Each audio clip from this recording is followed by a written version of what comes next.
ከ2023 ጀምሮ ሐማስ በእስራኤል ላይ ጥቃት ከጀመረ በኋላና እስራኤል መልሳ ማጥቃት ከጀመረች ወዲህ የመካከለኛው ምስራቅ ቀጠና በተለይ ደግሞ በእስራኤልና በጋዛ መካከል ከባድ የሆነ ነውጥ መከሰቱ የሚታወቅ ነው። በዚህ የተነሳ ወደ 70 ሺህ የሚሆኑ ፍልስጤማውያን ሕይወታቸው ማለፉን ተከትሎ ዓለም አቀፉ የወንጀለኞች ፍርድ ቤት ጄኔቭ የሚገኘው በኔታንያሁ ላይ የጦር ወንጀለኛነትና በዘር ማጥፋት በሚል ከሷቸዋል። ስለዚህ ኔታንያሁ በየትኛው በሚሄዱበት ሀገር በተለይ ደግሞ የአይሲሲ አባል ሀገር የሆነ ኔታንያሁን አንቆ ለድርጅቱ መስጠት ይጠበቅበታል።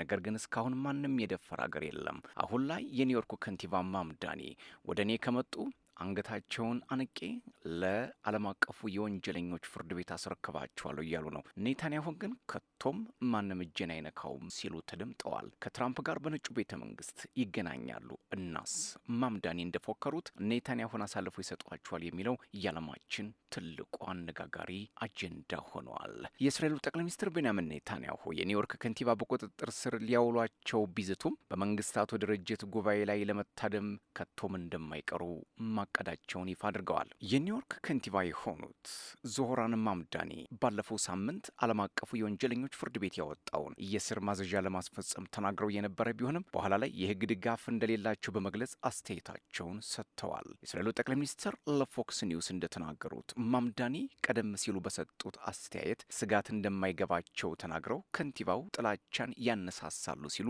ወቅሰዋቸዋል። ኔታንያሁ እርሱ የሁሉም የኒውዮርክ ነዋሪዎች አይሁዶች፣ ክርስቲያኖች፣ ሙስሊሞች ከንቲባ መሆን አለበት፣ ነገር ግን አንዱን ቡድን በሌላኛው ላይ ለማነሳሳት እየሞከር ነው ሲሉ ወቅሰዋቸዋል።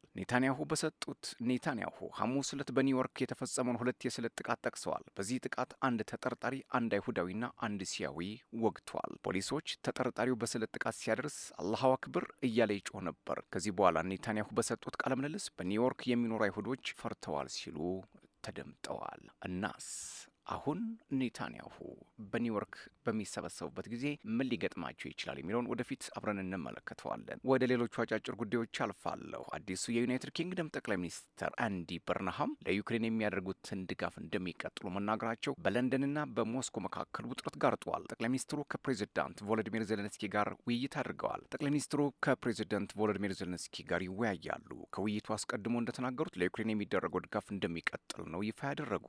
ጠቅላይ ሚኒስትሩ ስልጣን ከተረከቡ 1 ሳምንታቸው ሲሆን የመጀመሪያ ዓለም አቀፍ ጎብኛቸው ዜሌንስኪ ይሆናሉ። ውይይቱ የሁለቱን ሀገራት ግንኙነት እንደሚያጠናክርም ተገልጿል። መሪዎቹ የባህር ኃይል ይጎበኛሉ። ጠቅላይ ሚኒስትሩ እንግሊዝ ከዩክሬን ጎን ትቆማለች፣ ድጋፋችን አይቋረጥም፣ ለዩክሬን ዘላቂ ሰላምና ፍትህ ሳናሰፍን ወደ ኋላ አንልም ሲሉ ተደምጠዋል። ሌላው መረጃ ዩክሬን በካስፒያን ባህር ላይ እየቀዘፈ የነበረ የኢራን የንግድ መርከብ ላይ የድሮን ጥቃት ከፈጸመች በኋላ አንድ ከፍተኛ የኢራን ሕግ አውጭ ያጸፋ ምላሽ እንደሚሰጥ ማስጠንቀቃቸው ሌላ ስጋት ጋርጧል። በኢራን ላይ የሚፈጸም ማንኛውም ጥቃት ያጸፋ ምላሽ አለው ያሉት የህግ አውጪው ይህንን አሜሪካና እስራኤል ጠንቅቀው ያውቃሉ ብለዋል። የኢራን ፓርላማ ብሔራዊ ደህንነትና የውጭ ፖሊሲ ኮሚሽን ሰብሳቢ የሆኑት ኢብራሂም አዚዝ በኤክስ ገጻቸው ላይ ባጋሩት መልእክት አሜሪካና እስራኤል ማንኛውም በኢራን ላይ የሚፈጸም ጥቃት ምንጊዜም ዋጋ እንደሚያስከፍል በደንብ ይገነዘባሉ፣ ይህ ደግሞ ዛሬም እውነት ነው ሲሉ ተደምጠዋል። አክለውም ዩክሬን በቅርቡ ኢራን ድርጊቱ ምላሽ ሳያገኝ እንደማትተወው ትማራለች ብለዋል። አዚዝ አሳንሰው የሚገምቱን ዝርዝር እየጨመረ ነው እየመጣው ሲሉ ተደምጠዋል። የኢራን ውጭ ጉዳይ ሚኒስትር አባስ አራግቺ ዩክሬን በኢራን የንግድ መርከብ ላይ የፈጸመችው ጥቃት የመንግስታቱን ድርጅት ቻርተር የጣሰ መሆኑንም ይፋ አድርገዋል። አክለውም በጥቃቱ አንድ ባህርተኛ መገደሉን አሳውቀው ምላሽ ሳይሰጠው አይቀርም ብለዋል። ሌላው መረጃ የአሜሪካው ፕሬዚደንት ዶናልድ ትራምፕ ኢራን ላይ የሚፈጸመውን ድብደባ እንዲቆም ያደረጉት ለዲፕሎማሲ ተጨማሪ ጊዜ ለመስጠት መሆኑን በመንግስታቱ ድርጅት የአሜሪካ አምባሳደር ተናግረዋል። አምባሳደር ማይክ ዋልዝ ለፎክስ ኒውስ በሰጡት ቃለ ምልልስ ፕሬዚዳንቱ ለንግግር የተወሰነ ቦታ ለመስጠት ጥቃት እንዲቆም ማድረጋቸውን ተናግረዋል።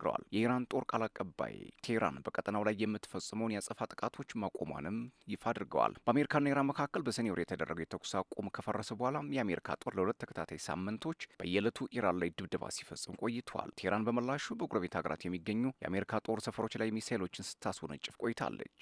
አምባሳደሩ ትራምፕ ጥቃቱ እንዲቆም ያደረጉት ለአጭር ጊዜ ስለመሆኑ ተጠይቀው ሲመልሱ ለአሁኑ እዚያ ድረስ ሂጄ መመለስ አልፈልግም፣ ፕሬዚዳንቱ ሁሉንም አማራጮች ጠረጴዛቸው ላይ ያስቀምጠዋል ብለዋል። ኒውዮርክ ታይምስ የአስተዳደሩ ባለስልጣናት ጥቃቶች እየሰፉ የሚመጡ ከሆነ የአየር መከላከያ ጦር መሳሪያዎች እየሳሱ ይመጣሉ ማለታቸው መዘገቡ በተመለከተ ዋልዝ ሲጠየቁ አጣጥለውታል። የአሜሪካ ጦር ዘመቻውን በሚፈልገው መልኩ ውጤታማ ለማድረግ የሚያስፈልጉት ሁሉም ነገሮች አሉት ብለዋል። እስከ እሁድ ምሽት ድረስ ትራምፕ ጥቃቱ ስለመቆሙ በይፋ ያሉት ነገር የለም። ነገር ግን ቀደም ሲል በትሩዝ ሶሻል ገጻቸው ላይ የአሜሪካ የጦር አውሮፕላኖች የኢራንን መርከቦችና ካርግ ደሴቶችን ሲደበድቡ የሚያሳይ በሰው ሰራሽ አስተውሎት የተሰራ ምስል አጋርተው ነበር። ክቡራትና ክቡራን ለሰዓቱ የነበረኝ አጭር መረጃ ይሄን ይመስል ነበር። አዲሱን ቻናላችን ቶማይ ሚዲያን ሰብስክራይብ፣ ላይክ፣ ሼር፣ ኮሜንት እያደረጋችሁ እንድታሳድጉ የአክብሮት ግብዣችን ነው። ሰላም